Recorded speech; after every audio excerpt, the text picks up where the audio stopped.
के अर्ध राति गई कपि नहीं आयऊ, राम उठाए अनुज और लाए। राम जी बार बार लक्ष्मण को अपने हृदय से लगाते और राम जी कहते हैं कि आधी रात व्यतीत हो गई, अभी तक हनुमान जी लौट करके नहीं आए। और कहते हैं अपने छोटे भैया से कहे लक्ष्मण मम हित लागे तजेऊ पे माता, सहेऊ विपिन हिम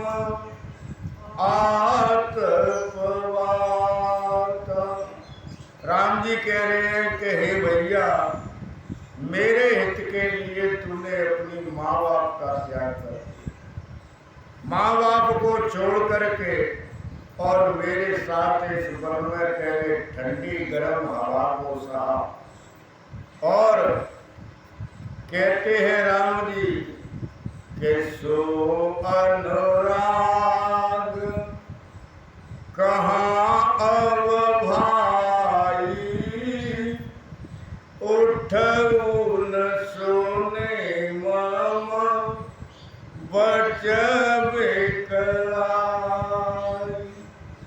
राम जी कहते हैं कि वो तेरा प्यार कहाँ चला गया, तेरा प्रेम कहाँ गया, तू उठ करके मुझे क्यों नहीं बोल सुनाता है? क्या तू मेरे इस दुख को नहीं देख रहा है? तू मेरे इस दुख को नहीं जानता है? हे भैया, मुझे तू उठ करके और मुझसे बात कर। राम जी कहते हैं कि जो जनतेऊ वन बंदो बिछोहू, पिता वचन मन तेऊ नहीं ओ। राम जी कहते हैं कि मुझे अगर ऐसा पता होता कि मेरा भाई मुझसे बिछड़ जाए तो मैं पिताजी के वचनों का पालन नहीं करता, क्योंकि मैं वचनों का पालन नहीं करता तो आज मुझे ये दिन देखने को नहीं मिलते। और कहते हैं राम जी के सुत वेतनारे भवन परिवारा, होय जाए जग बारही बार। राम जी कहते हैं कि पुत्र, पैसा, स्त्री, मकान, परिवार ये संसार में बार बार मिल सकते हैं, लेकिन कहते हैं राम जी कि अस विचार जिय जागहु ताता, मिलय न जगत सहोदर व्रात।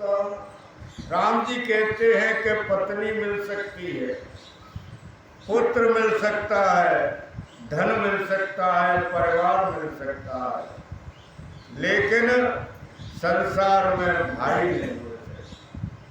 भाई तो बड़े भाग्यवान पुरुषों को ही मिलता है, संसार में भाई मिलना बड़ा दुर्लभ है। तो कहते हैं राम जी कि हे भैया,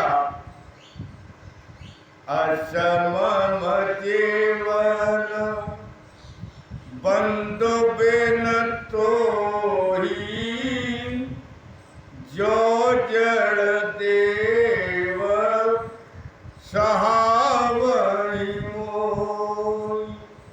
राम जी कह रहे हैं कि तेरे बिना जो मेरा जीवन है वो एक नरक के समान, क्योंकि ये जड़ मेरा कर्म इस दुख को मुझे क्यों सहन करवा रहा है।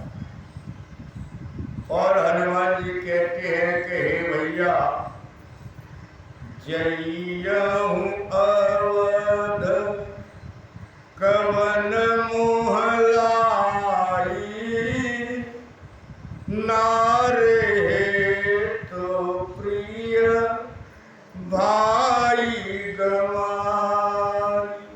राम जी कहते हैं कि कौन सा मोह लेकर के मैं अयोध्या में जाऊं, क्योंकि अयोध्या में जब मैं जाऊंगा मुझसे हर आदमी पूछेगा कि लक्ष्मण कहाँ, तो मैं क्या जवाब दूंगा?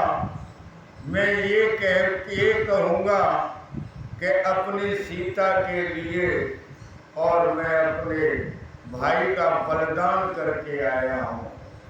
शंकर भगवान कहते हैं कि हे देवी, राम जी कहने लगे कि हे भैया, यथा पंख बिनु खग अति दीना, मन बिनु फाने करवर करहिना। राम जी कहते हैं कि जैसे पंख नहीं हो तो पक्षी का क्या मतलब? पक्षी अति दीन हो जाता है, आधीन हो जाता है अगर उसके पंख नहीं हो तो। और कहते हैं कि मन बिनु फन, मणिदारी सर्प की अगर मणि को निकाल लिया जाए तो वो सर्प की जो स्थिति होती है उसको ये सर्प ही जाए। और कहते हैं कि हाथी हो बहुत बड़ा और उस हाथी के सूंड नहीं हो, तो राम जी कहती है कि भैया वो कैसा भी नहीं लगता है। और राम जी कहते हैं कि बरो अपजस सहतिहु जग माही,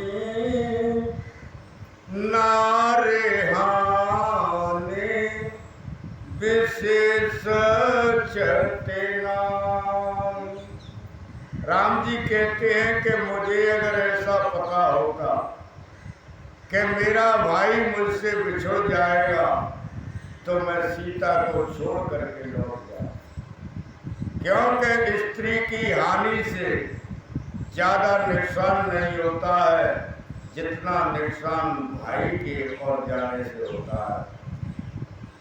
शंकर भगवान कहते हैं कि हे देवी, कहते हैं राम जी के निज जननी के एक कुमारा, तात तासु तुम प्राण आधार। राम जी कहते हैं कि हे भैया लक्ष्मण, तू अपनी माता के अकेला पुत्र है, इसलिए तू मेरे प्राण का आधार है। अब जैसे ही कहा माता पार्वती बोली, स्वामी सुमित्रा के तो 2 पुत्र थे, अब राम जी इस बात को क्यों कह रहे हैं कि निर्जननी के कुमार? तो सुमित्रा के तो शत्रुघ्न भी था, 2 पुत्र थे। तो शंकर भगवान कहते हैं कि हे देवी, राम जी इस बात को नहीं कह रहे हैं कि राम जी ये कह रहे हैं कि मैं अपनी माँ के अकेला हूँ। अगर हम 2 भाई होते तो मैं जाकर सुमित्रा से कह देता कि ले एक तो तू ले। मैं अपनी माँ के अकेला हूँ, सो हे लक्ष्मण, इसलिए तू मेरे प्राणों का आधार है। शंकर भगवान कहते हैं कि हे देवी, राम जी कहते हैं कि जब तू मेरे साथ आया था तो तेरी माता ने और तेरा हाथ मुझे सौंपा था। अब हे भैया तू बता कि मैं जब लौट के अयोध्या जाऊंगा तो उतरु काह देहूं जेते ही जाई, उठ के निमोहि सिखावऊं बाई। राम जी कहते हैं कि मैं तेरी माँ को क्या उत्तर दूं। सोहे भैया कम से कम तू और उठ कर के मुझसे ये तो कह दे कि मेरी माँ से ये कह दे। शंकर भगवान कहते हैं कि इस प्रकार से राम जी और विलाप कर रहे हैं, रो रहे हैं, तो प्रभु प्रलाप सुने कान विकल भये वानर निकल, आई गयऊ हनुमान जिम करुणा में वीर। शंकर भगवान कह रहे कि हे देवी, राम जी के उस विलाप को देख देख करके सभी बंदर और भालू रो रहे हैं, अंगद रो रहे हैं, नल नील जामवंत हनुमान सब रो रहे हैं। उसी समय पर हनुमान जी आया उस पर्वत को लेकर। तो शंकर भगवान कहते हैं कि हे देवी, जो रो रहे थे वो सब खुश हो गए, सबके मन प्रसन्न हो गए। ऐसे लग रहा है कि करुणा रस हो उस जगह पर और वीर रस वहां पर प्रकट हो जाए तो वो करुणा रस का लोप हो जाता है। तो ऐसे ही हनुमान जी के आने पर जो रुदन हो रहा था रामादल में, वो सभी चुप हो गए और तुरत वेद तब कीन उपाई, उठ बैठे लक्ष्मण हर्षाई। वैद्य सुसैन ने उस संजीवनी को लिया और संजीवनी को घोंट करके लक्ष्मण के मुंह में डाला। शंकर भगवान कहते हैं कि संजीवनी को डालते ही लक्ष्मण जी की मूर्छा गई। लक्ष्मण जी उठ करके खड़े हो गए। शंकर भगवान कहते हैं कि देवी, राम जी ने छोटे भैया को और अपने हृदय से लगा लिया